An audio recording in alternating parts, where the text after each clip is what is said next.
আমরাও তো আঘাত পেয়েছি, আমাদের সেই আঘাত, আমাদের সেই কষ্টটাও কাটাতে 2 থেকে 3 দিন লেগেছে বুঝতে যে রাহুল আমাদের মধ্যে নেই। আর তার মধ্যেই এত কথাবার্তা, যাই হোক, কিন্তু আমরা চেষ্টা করব যে আসল ঘটনাটা জানতে।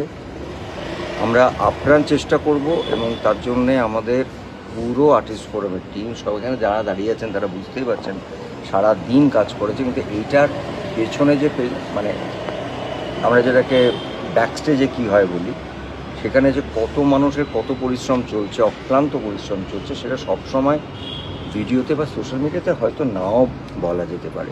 আমার একটাই অনুরোধ, যারা যারা রাহুলকে ভালোবাসেন তারা একটা জিনিস চান যে ওর মৃত্যুটা এবং তার সঙ্গে যে সত্যি কথাটা, যেটা আপনারাও সবাই বলছেন, সেটা যেন মানুষের সামনে তুলে ধরা হয়, যাতে ছেলেটা বড় হলে বা জানে যে আমার বাবা চলে গেলেন এইভাবে।